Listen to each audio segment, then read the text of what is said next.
يا اهلا يا اهلا، وش راكم حبيباتي؟ وش اخباركم؟ وش احوالكم؟ ان شاء الله يلاقيكم الفيديو تاعي بالصحه والعافيه وفي احسن الاحوال.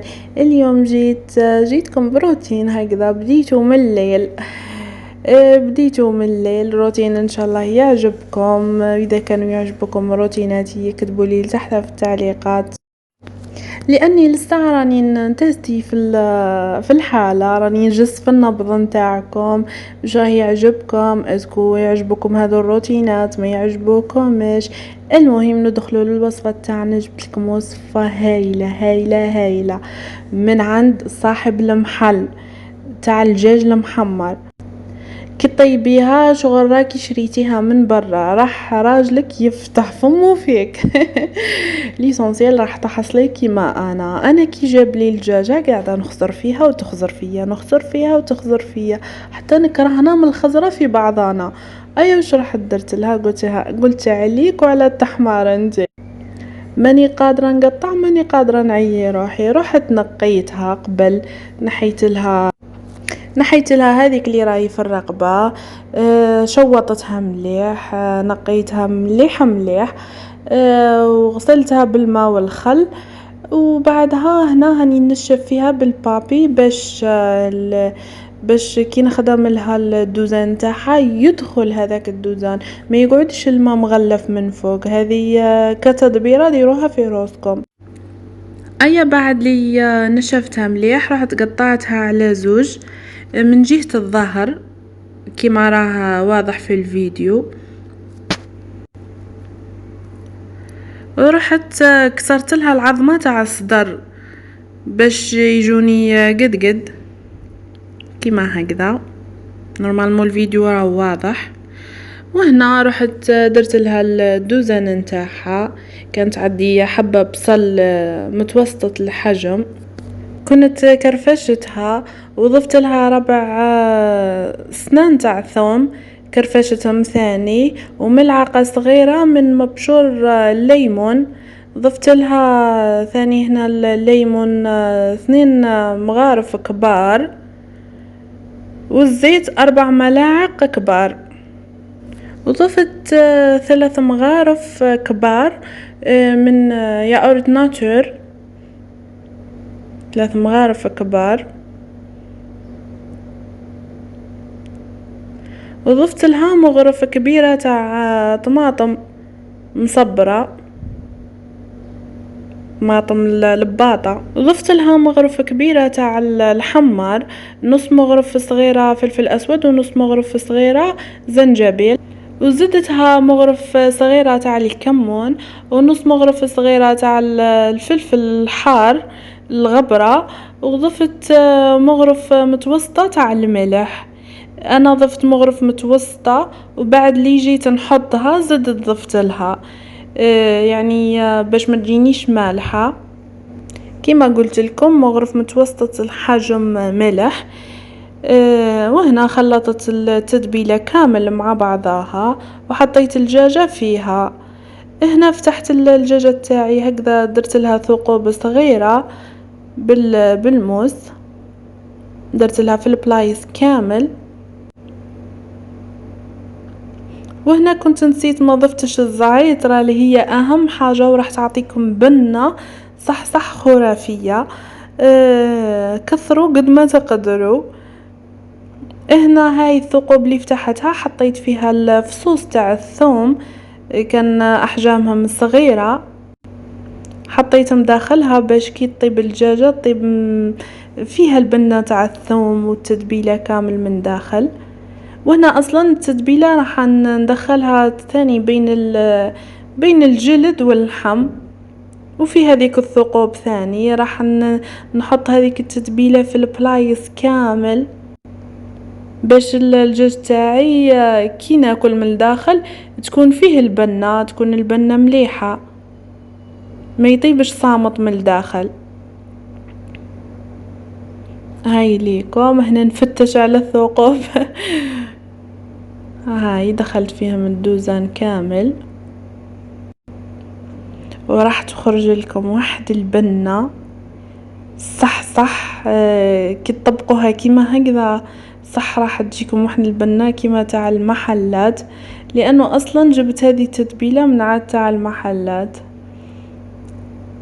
هاي ليكم هنا بعد ما تبلتها ودخلت التتبيله كامل فيها، غطيتها بالسوليفان. هنا لحت لها 2 ورقات رند باش ما ننساهمش غدوه كي نعود نطيب فيها. هاي ليكم غلفتها مليح باش ما تخرج ليش الريحه تاع التتبيله في الفريجيدار. انا هنا حطيتها في الفريجيدار تبات ليله كامله، واذا كان ما عندكش الوقت حطيها في هذه التتبيله قيس 6 سوايع وطيبيها. انا حطيتها ليله كامله باش غدوه يكون غدايا ديجا واجد نحطها طول الطيب. اي فاتها جاتني لقفازه وجاتني، رحت كملت غسلت هذو المنظمات، غسلتهم مليح، رغويتهم درت لهم رغوه بالشن وبالطبع، نحيت فيهم الزعافي. هاي ليكم. وما تقولوش هذا الميناجة وناطقة مع العيد بارك، ولا يعني ما هو مع العيد ما والو، هذا ميناج كما نعرفه. احنا ميناجنا ننسى ديما نايض، يعني تغرغرنا في الماء ديما نايض، لازم ننقو حالنا. مي العيد عنده منيش عارفة لذة خاصة، لذته سبيسيال. يعني حتى وراهم حوايجي ديجا هذو المنظمات راهم نظاف. انا هكذا جاتني السوسه في راسي، نوضي ديري ميناج يا الطفله علاه، ديري ميناج راه العيد.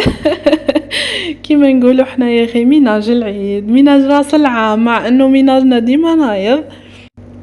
مي لابد ان نسبوا بارك. نسبوا على الميناج. حتى المناسبات درنا لهم ميناج.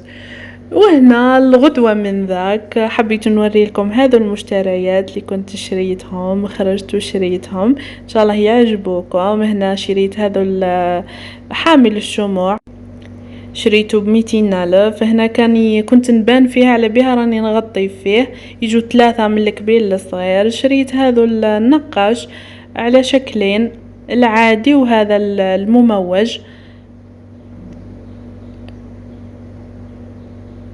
نهاوليكم هذا العادي.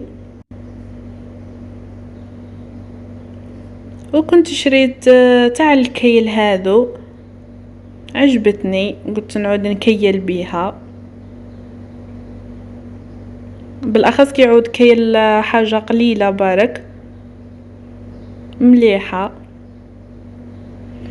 وشريت هذه البخاخه تاع الزيت، شريتها ب30,000، اي تجي القرعه تاعها زجاج، حاجه مليحه. شريتها على جال الفريتوز تاعي، ولا يعني البلاكي تعودي حابه تدهنيه بالزيت تديري له رشه بارك من هذه. وعجبتني كي عادة الزجاج، يعني زجاج تتغسل تتمسح نورمال، ماشي كيما النيلو تضبب وتتنجر. وشريت هذا تاع الكعيكات ولا تاع لي دونات كيما تحبوا، هذا ليمول قلت نجرب فيها. شريت هذا ثاني ليمول تاع الباكيت،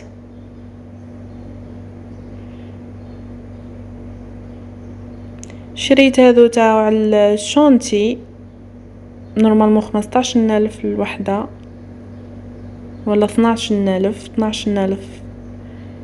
هاي ليكم شريت هذو النوعين. هنا ثاني هذو قاعده نصر فيهم ونوري لكم لاني صح كنت نبان فيهم. وشريت هذه تاع الشوكولا، ذوبوا فيها الشوكولا هايله، راح تشوفوها معايا في الفيديو الجاي. شوفوا هذه تحطوا فيها شمعة من المدورين هذوك تحطوها ثم، وهذه تحطوا فيها الشوكولا وتشعلوا الشمعة، راح تذوب لكم الشوكولا. وهذو راح تحطوا زعما في الصحن نتاعكم فاكهة ولا مارشميلو، ولا انا درت اللقطة بالمارشميلو عفوا. كنت شريتها ب85,000. وشريت هذا السيرسو اللي على شكل كاري وجاي تاع لاير كيك، شريته ب45,000. وشريت هذه البورتمونجي هكذا اللي تجي فوق بعضها طبقات هكذا هايلة، يعني ما تديش البلاصة وتهز بزاف مليحة. هاي ليكم كما تقدروا. هذه شريتها، شوفوا شريتها ب75,000، وكما تقدروا تشروا زعما من عنده بالحبة ولا بزوج حبات ولا انتوما وش تحبوا، حتى قادرين توصلوا 4 حبات نورمال ولا 5. هاي ليكم كيفاش تتفتح وتتغلق. تحطوا الحلوى نتاعكم، ولا تحبوا حتى خارجين هكذا خرجة عائلية تحطوا فيها حوايج يكون كلش منظم وباينه بلاصتو. هايله ماهيش فندامه هذه، روحوا من عندي. هنا زعما كنت نشرح لكم. بعدها بعد ما كملت المشتريات رحت باش نطيب الدجاجه تاعي. كان قريب يلحق وقت الغداء. هنا جبت البلا اللي كان يهزها، نتوما ميزوا البلا اللي يهز لكم الدجاجه. حطيت لها ورق الزبده بهذه الطريقه، يعني بالعاني انا خرجته منا ومنا. وهنا الدوزان تاعها اللي قعد فرغته فوقها. وهذا الطبسي درت فيه شويه تاع الماء باش يزيد ينحلي هذيك التتبيله كامل اللي قعدت.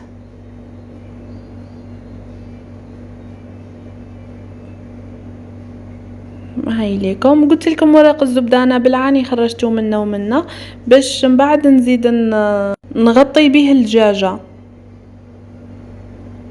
ما وليكم الماء بعد ما مصمصت الطبسي. وهنا الاطراف تاع ورق الزبده جاوني قصار ياسر، ما نقدرش نغطي بهم الدجاجه نتاعي. هنا ضفت لهم من الفوق بهذا الطريقه.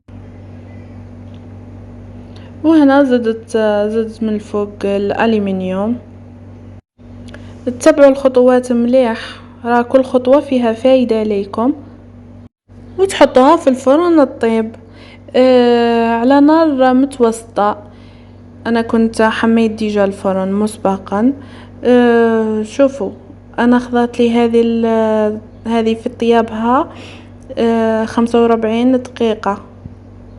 نتوما على كل وحده والفرن تاعها، نتوما مره على مره طلعوا عليها شوفوها هكذا تحمرت ما تحمرتش، طابت ما طابتش. انا هنا بعد لي طابت لي مليح مليح ولات لي زبده، نحيت لها الالومنيوم ونحيت لها ورق الزبده من الفوق وشعلت لها من الفوق وخليتها تتحمر هذه التحميره الشابه. وش رايكم؟ هنا طابت لي زبده هايله هايله.